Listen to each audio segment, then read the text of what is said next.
이 시간 우리가 함께 볼 하나님의 말씀은 로마서 7장 15절에서 25절까지의 말씀입니다. 로마서 7장 15절에서 25절까지의 말씀입니다.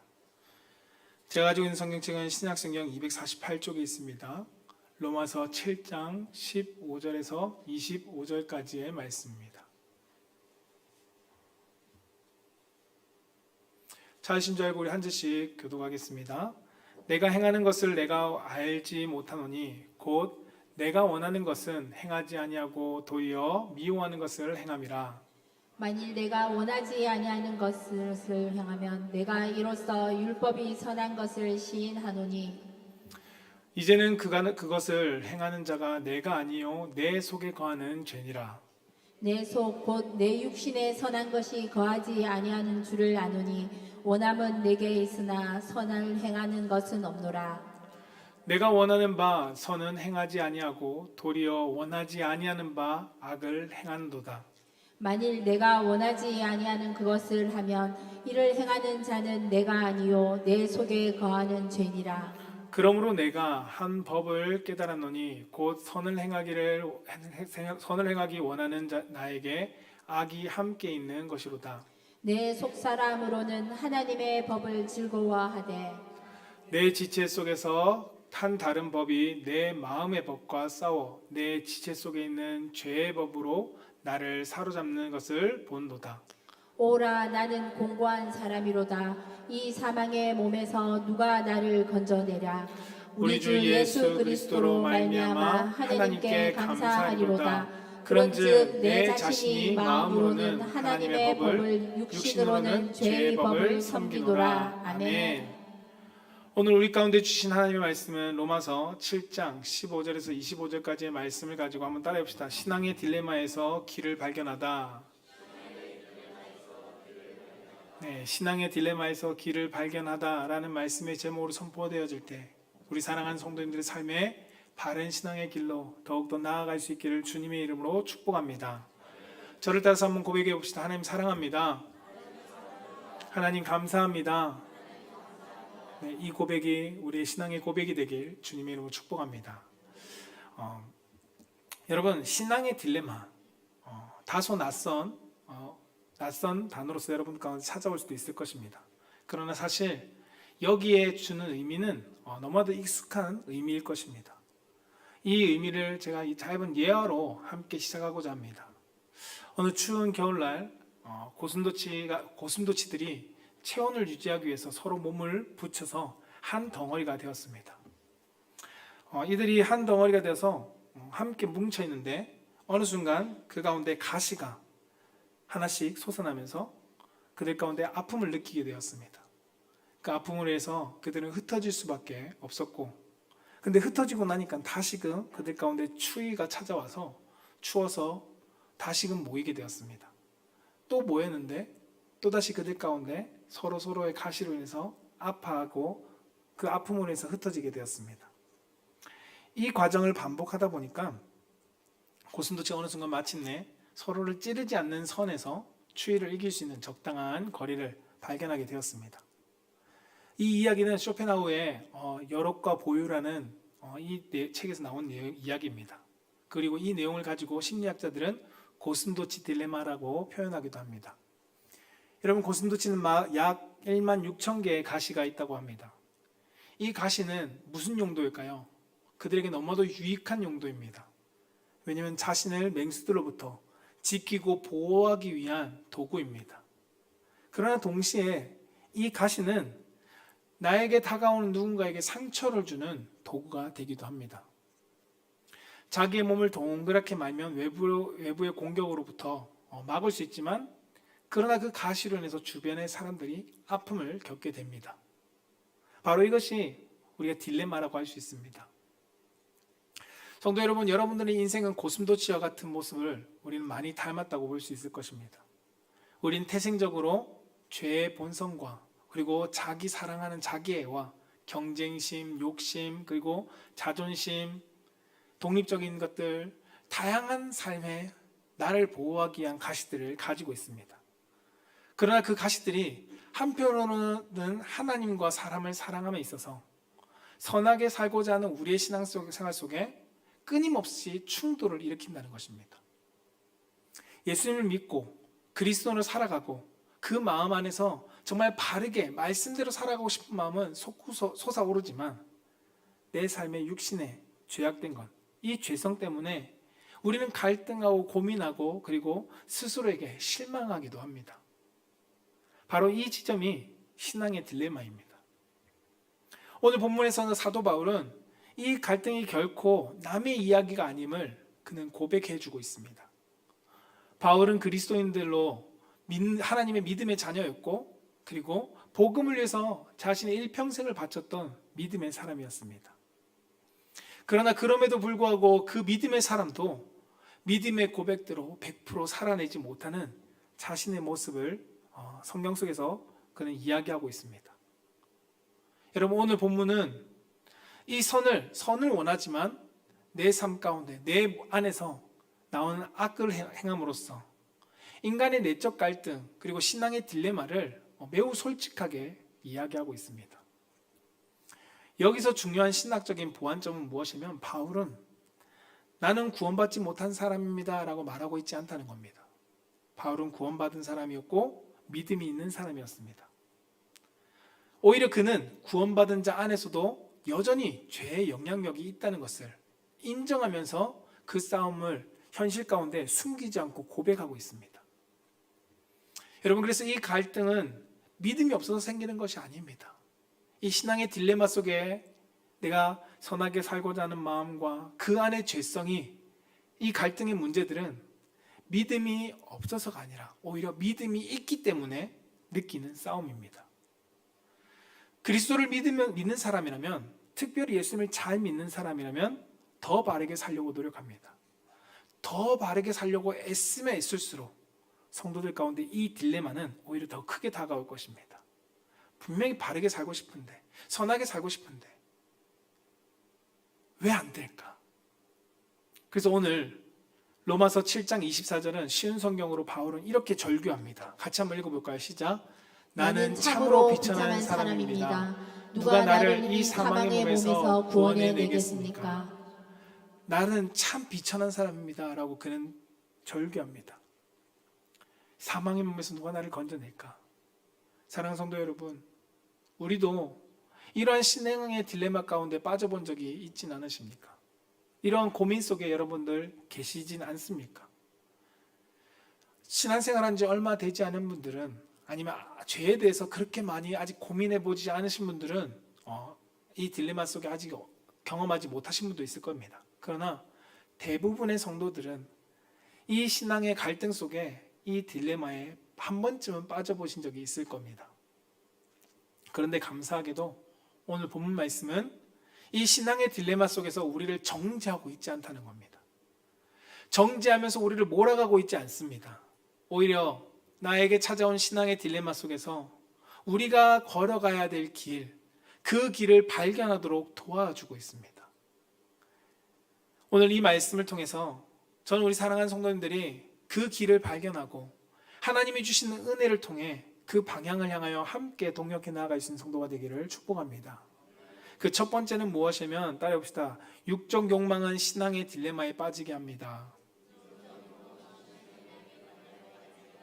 네, 육적 욕망은 신앙의 딜레마 속에 빠지게 한다는 것입니다. 오늘 로마서 7장 15절과 17절 말씀은 이렇게 말합니다. 같이 한번 읽어볼까요? 시작. 내가 행하는 것을 내가 알지 못하노니 곧 내가 원하는 것은 행하지 아니하고 도리어 미워하는 것을 행함이라. 이제는 그것을 행하는 자가 내가 아니요 내 속에 거하는 죄니라. 아멘. 오늘 바울은 신앙의 딜레마가 어디서 시작되어지는지를 분명하게 보여주고 있습니다. 바울은 자신이 하나님의 자녀가 아님을 말하는 것이 아닙니다. 그는 하나님의 자녀입니다. 믿음의 사람입니다.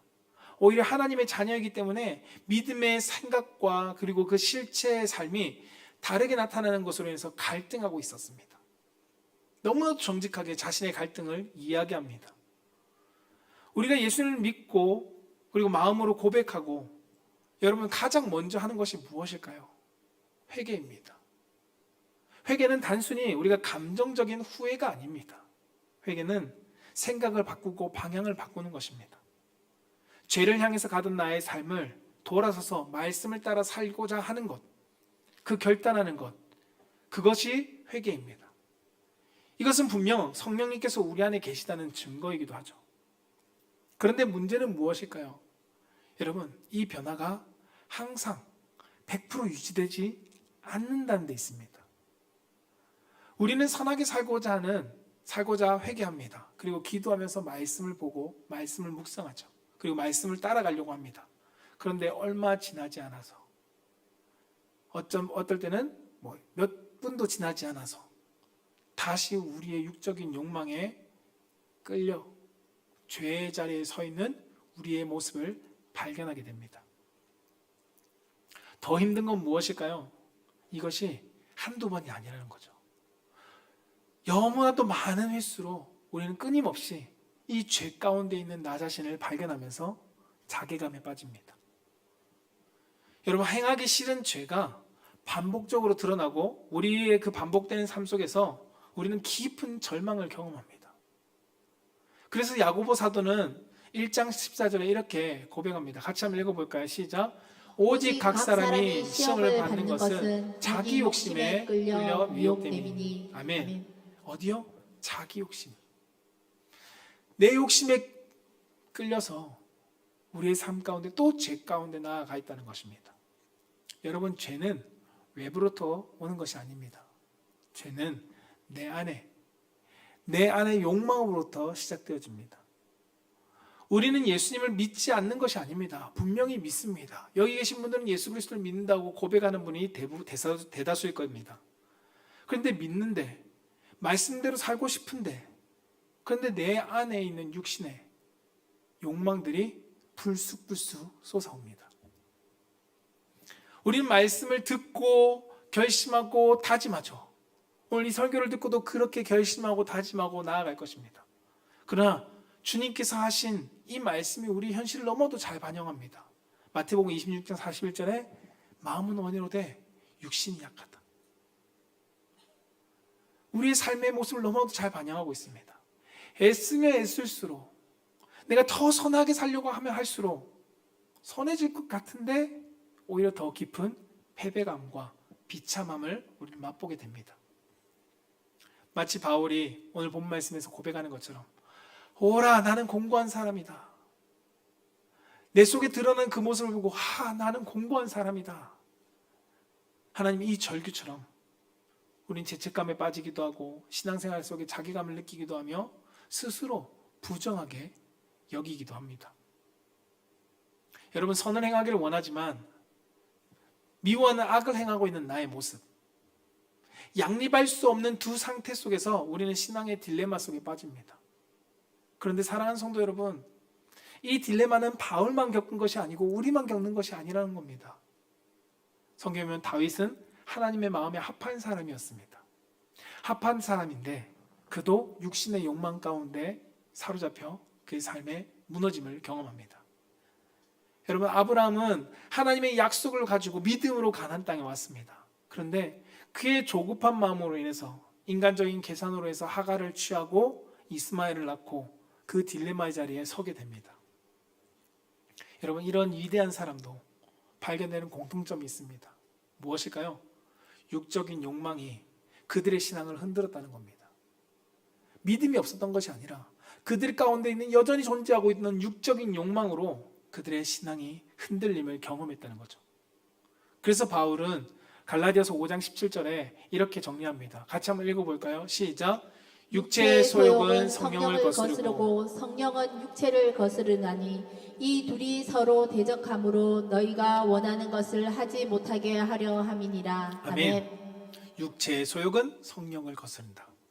성령은 육체를 거스른다. 여러분, 우리의 신앙생활 가운데 찾아오는 딜레마의 원인을 바르게 파악해야 합니다. 어디서 온다고요? 육적인 소욕으로. 예수님을 믿지 못해서가 아닙니다. 예수님을 믿는데. 믿음이 없어서가 아닙니다. 믿음이 있는데. 그러나 우리 안에 여전히 남아있는 고슴도치의 가시와 같은 육체의 욕망, 그 욕망으로 인해서 죄성이 드러난다는 겁니다. 육체의 욕망이 우리의 신앙을 딜레마에 빠지게 만듭니다.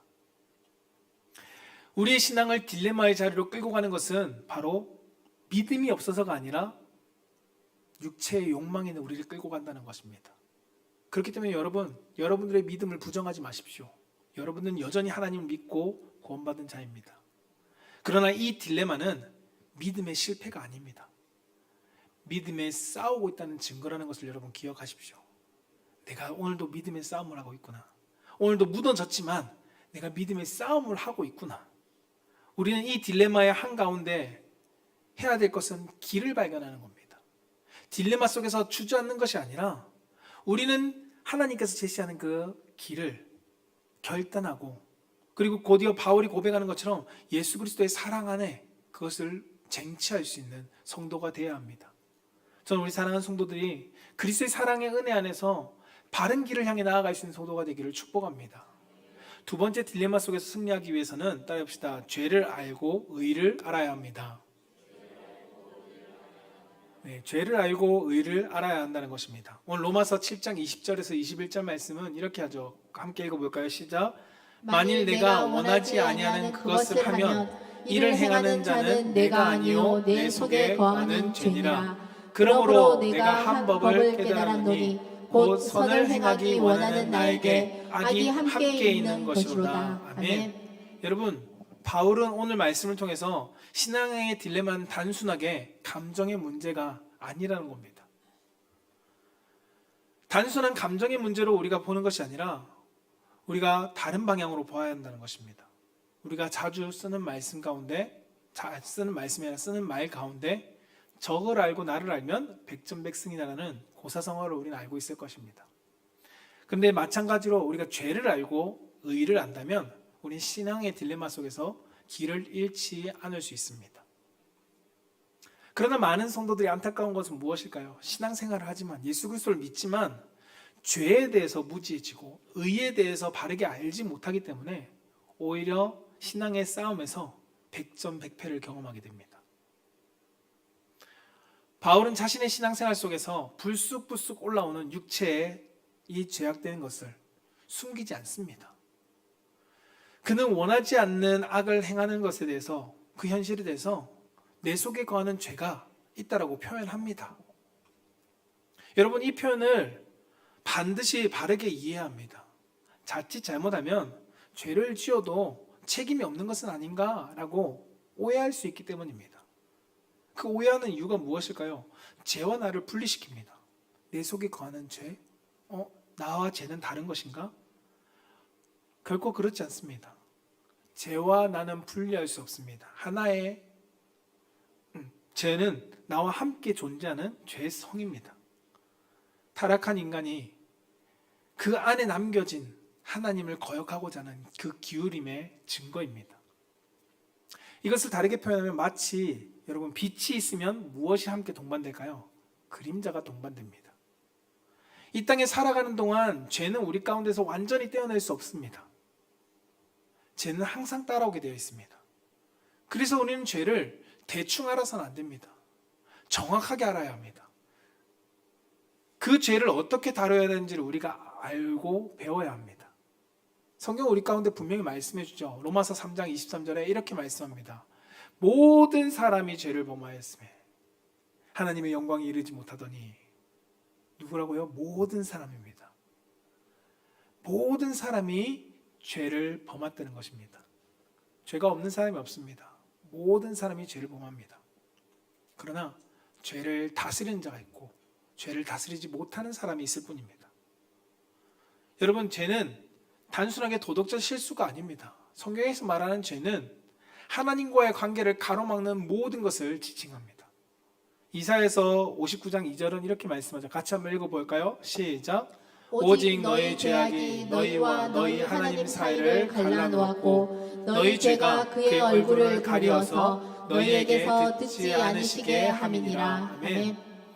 이 말씀처럼 하나님과 우리의 사이를 갈라놓았다. 그렇기 때문에 죄는 믿음의 성도들에게 가장 소망인 하나님과 동행하는 삶을 방해합니다. 우리가 그리스도와 동행하는 삶을 살아갑시다라고 이야기할 때 그것을 가장 방해하는 것은 죄입니다. 오늘 말씀에서처럼 마치 회방꾼처럼 선을 원하는 나의 마음을 가로막고 정욕의 모습으로 우리를 살아가게 만듭니다. 그 정욕대로 내가 끌려서 생각하고 마음과 몸을 주장하려고 죄는 우리 속에서 가시를 피워 나아갑니다. 성도 여러분, 우리가 죄를 안다는 것은 무엇을 의미하는 것일까요?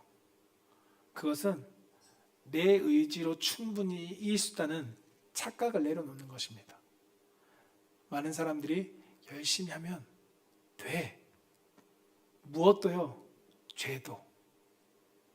죄도 믿음으로 열심히 살려고 기도하고 노력해봐 돼. 이것이 우리가 가지고 있는 착각입니다. 로마서 7장 오늘 본문 말씀 18절 19절은 이렇게 우리 가운데 가르쳐주고 있습니다. 함께 읽어볼까요? 시작.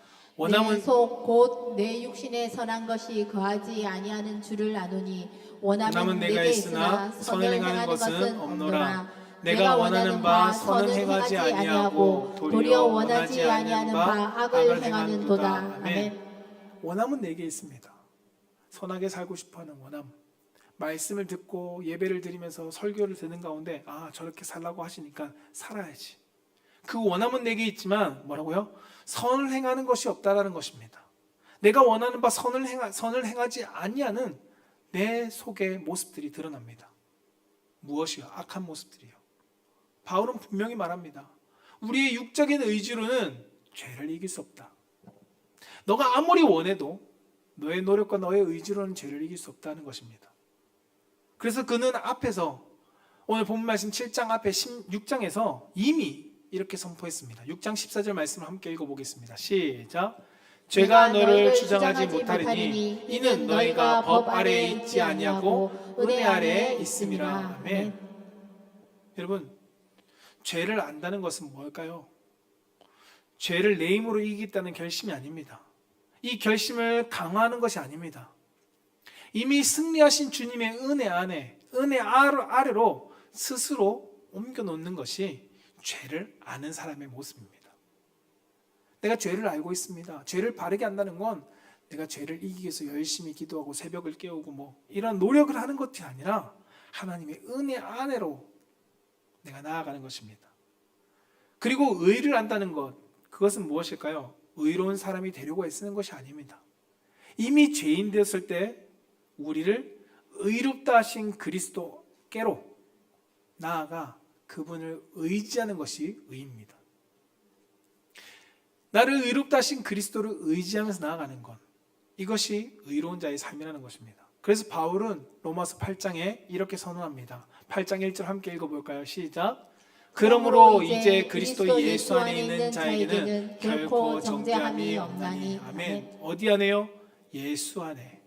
그리스도 예수 안에 있는 자에게는 정죄함이 없다라는 것입니다. 죄로 인해서 반복적으로 올라오는 육체의 정욕 때문에 자신을 정죄하던 그 딜레마 속에서 더 이상 우리가 빠질 이유가 없어졌다는 것을 성경 우리 가운데 알려주고 있습니다. 우리가 육신으로 살아내지 못해서 믿음이 없는 사람이 아닙니다. 믿음이 있습니다. 그 정죄에서 그러나 자유할 때 비로소 신앙의 딜레마의 길을 잃지 않게 됩니다. 여러분, 사랑하는 성도 여러분, 정죄하는 자리에 머물지 마십시오. 스스로를 정죄하는 자리에. 그러나 여러분들이 당부합니다. 죄를 가볍게 여기지 마십시오. 죄를 가볍게 여김으로 우리가 허용해도 된다는 말이 아닙니다. 죄를 알기 때문에 내가 할 수 없음을 인정하는 것이고 의를 알기 때문에 그리스도께 나아가는 것, 이것이 필요하다는 것입니다. 내가 의로운 사람이 되기 위해서 몸부림치는 것이 아니라 내 노력으로 성취하는 것이 아니라 이미 우리를 의롭다 하신 그리스도 안에 거하며 그 승리를 내가 함께 누리는 것, 이것이 죄를 알고 의를 아는 성도의 삶입니다. 저는 우리 사랑하는 성도님들이 이 삶의 축복을 누리기를 원합니다. 그리스도께 더 가까이 나가십시오. 하나님 앞에 더욱더 깊이 들어가십시오. 그렇게 함으로써 우리의 삶이 죄를 바르게 알고 의를 바르게 알므로써 그 삶을 살아낼 수 있는 성도가 되기를 축복합니다. 세 번째는 따라해봅시다. 하나님의 법이 주장하게 해야 합니다. 네, 신앙의 딜레마 속에서 우리가 길을 발견하는 방법은 하나님의 법이 주장하게 해야 한다는 것입니다. 오늘 24절, 25절 본문은 이렇게 말씀합니다. 함께 읽어봅시다. 시작. 오라 나는 공고한 사람이로다. 이 사망의 몸에서 누가 나를 건져내랴. 아멘. 우리 주 예수 그리스도로 말미암아 하나님께 감사하리로다. 그런즉 내 자신이 마음으로는 하나님의 법을, 육신으로는 죄의 법을 섬기노라. 아멘. 여러분, 로마서 7장에서 계속 반복적으로 두 법의 대립을 소개하고 있습니다. 하나님의 법과 죄의 법, 성령의 소욕과 육신의 소욕, 이것을 계속 서로 충돌한다고 우리 가운데 소개합니다. 그런데 여러분, 25절에 이전 구절들과 분명히 다른 의미로서의 본문을 보여주고 있습니다. 앞에서의 대립은 내적인 갈등에 대한 탄식의 대립이었다면, 이 25절에서의 대립은 그가 갈 길을 발견한 겁니다. 그리스도께 감사하다, 하나님께 감사하다라고 고백합니다. 여전히 내 몸 안에는 이 대립이 존재합니다. 성령의 소욕과 육신의 소욕, 하나님의 법과 죄의 법이 여전히 내 속에는 대립되어 있습니다. 그러나 바울은 더 이상 이 죄의 법에 붙잡혀서 내가 허우적거리지 않는다는 것을 그는 고백하며 내 마음 가운데 여전히 두 가지가 있다라고 말하는 것입니다. 여러분, 더 이상 죄의 법이 자신을 지배하지 못한다는 사실을 바울은 고백합니다. 이 딜레마 속에서 바울이 발견한 길은, 그 길의 답은 로마서 8장에 바로 이어서 소개합니다. 로마서 8장 2절인데요. 같이 한번 읽어볼까요? 시작. 이는 그리스도 예수 안에 있는 생명의 성령의 법이 죄와 사망의 법에서 너를 해방하였습니다. 아멘. 생명의 성령의 법이 죄와 사망의 법에서 해방하였다라고 말합니다. 사랑하는 성도 여러분, 우리가 하나님의 법, 곧 그리스도의 생명의 법 가운데 거할 때 우리는 사망으로부터 해방됩니다. 로마서 8장 1절에서는 어떻다고요? 정죄함이 없다고 했습니다. 우리가 신앙의 딜레마에 빠지는 이유가 무엇이죠? 계속 죄를 짓는 나의 모습을 말씀으로 비춰보니까 아니거든요. 스스로를 정죄합니다. 왜 난 이거밖에 안 되지? 그런데 로마서 8장 1절에서는 정죄함이 없다라고 말합니다. 그리고 2절에 가서는 뭐라고요? 해방되었다라고 말합니다. 딜레마 속에 빠져 있는 이유는 이 죄가 나를 계속 붙잡고 있다라고 느끼기 때문에 우리는 갇혀서 살아갑니다. 그 딜레마 속에서 좌절하며 살아갑니다. 그런데 생명의 성령의 법이 죄와 사망의 법에서 우리를 해방했다라고 말씀해주고 있습니다. 더 이상 사망의 법이 나를 주관할 수 없다. 죄의 법이 우리의 삶을 좌우할 수 없다라고 말씀해주고 있습니다. 여러분, 그러나 우리가 동시에 기억해야 될 것이 있습니다. 사망의 법은 여전히 기회를 엿보면서 있다는 것을 우리는 잊지 말아야 합니다. 분명히 생명의 법이 우리를 해방했습니다. 그러나 그 사망의 법은 우리를 따라옵니다. 그리고 우리가 생명의 성령의 법이 거하지 못할 때, 그리스도 안에 깊이 들어가지 못할 때 언제 그랬냐 듯 우리를 종으로 삼으려고 합니다. 그렇기 때문에 우리는 하나님의 법이 나를 주장하도록 내 자신을 내어드릴 수 있어야 합니다. 다르게 말하면 사망의 법이 나를 주장하지 못하도록 그리스도의 법 안에 머물러야 한다는 겁니다. 더 직접적으로는 우리가 빛 안에 거해야 합니다. 그리스도의 빛 안에 거하면 그림자는 사라집니다. 그러나 빛에서 조금만이라도 멀어지는 순간 그림자는 우리 삶 가운데 드리워집니다. 여러분, 죄가 완전히 사라지지 않습니다. 죄가 완전히 사라졌다는 말이 아니라는 것을 여러분 기억하십시오. 죄를 없애버렸다는 뜻도 아닙니다. 오늘 설교의 말씀은 사라지거나 없앤 것이 아니라 덮어버린 겁니다. 빛으로 덮어버렸고, 더 나아가 우리의 결단과 의지가 아니라 예수 그리스도의 십자가의 보혈로 우리의 모든 것을 덮은 은혜를 성경은 이야기하고 있습니다. 사랑하는 성도 여러분, 바울이 한 이 고백을 우리는 잊지 말아야 합니다. 나는 공고한 사람이다. 우리의 육신은 언제나 공고한 존재입니다. 왜요? 우리를 스스로의 사망에서 건져낼 수 없기 때문입니다. 누가 우리를 사망에서 건져낼까? 이 고민을 할 수밖에 없는 존재가 우리입니다. 그래서 우리는 매 순간순간 하나님의 은혜의 자리로 나아가야 합니다. 더 주님께로 가까이, 주님 저를 건져주세요. 하나님 내가 오늘도 제 가운데 넘어지려고 합니다. 하나님 내가 제 가운데 넘어졌습니다. 하나님 나를 도와주세요 라고 기도할 수밖에 없는 존재가 우리입니다. 저는 우리 사랑하는 성도님들이 이 사실을 잊지 않을 때 우리는 교만하지 않아질 거고요, 은혜에 붙들려 살아가게 될 것입니다. 더 이상 신앙의 딜레마 속에서 헤어나오지 못하는 성도가 되지 않을 겁니다. 여러분, 그렇다고 죄가 합리화되는 것은 아닙니다. 오해하지 마십시오. 죄를 지어도 된다? 그것은 아닙니다. 오히려 신앙의 딜레마 속에서 우리가 벗어나서 생명의 성령의 법에 내가 법 가운데 있음을 우리가 발견하고 그리스도의 빛 안에 머무는 성도가 될 때 우리는 넘어져도 다시 일어날 수 있습니다. 신앙의 딜레마에 빠지면 넘어지고 일어나지 못합니다. 그러나 딜레마 속에 빠진 것이 아니라 그리스도 안에 더욱더 깊이 들어갈 때 여전히 내 안에 있는 죄가 나에게 가시를 뽑아낼 때 또 죄에 넘어졌지만 그러나 빛이신 주님을 붙들고 그 그리스도 성령의 법을 붙잡고 우리는 다시 일어날 수 있게 됩니다. 사랑하는 성도 여러분, 그리스도의 은혜에 덮임받은 성도가 되기를 축복합니다. 오늘도 그리스도의 법 안에 머물러 있기를 원합니다. 제가 계속 올해의 표를 두고 작년부터 계속 여러분들 가운데 강조하는 것처럼 그리스도 안에 머무르십시오. 그리스도 안에 깊이 들어가십시오. 그리스도에게서 큰 은혜와 깊은 축복, 그 깊은 기쁨을 여러분 누리십시오. 그러면 신앙의 딜레마에 빠지는 것이 아니라 그 속에서 우리가 길을 발견할 수 있게 됩니다. 그리고 다시금 일어날 수 있게 되고요, 믿음의 성도로서 우리는 살아갈 수 있게 될 것입니다. 믿음의 성도는 죄를 안 짓는 것이 아니라 죄 가운데 넘어졌을 때 주님께로 나아가는 사람이 믿음의 성도입니다. 저는 우리 사랑하는 성도가 이 믿음의 바른 길을 딜레마 속에서 발견하며 나아갈 수 있는 성도가 되기를 축복합니다.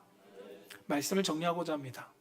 예수님은 여러분 우리를 향해 정죄하지 않으셨습니다. 그 가늠한 여인을 향해서 정죄하신 분이 예수님이 아닙니다. 주님은 우리가 육적인 갈등 속에서 허덕이며 신앙의 딜레마 가운데 묶여있는 삶을 살아가지를 않기 원하는 분이 바로 예수님이십니다. 오히려 예수님은 이 딜레마 속에서 길을 발견하도록 은혜 안에서 자유를 누리도록 우리를 인도해 주시기 위해서 오신 분이십니다. 그래서 우리의 신앙은 딜레마에서 벗어나기 위해 두 가지가 분명히 존재해야 합니다. 죄를 바로 알아야 합니다.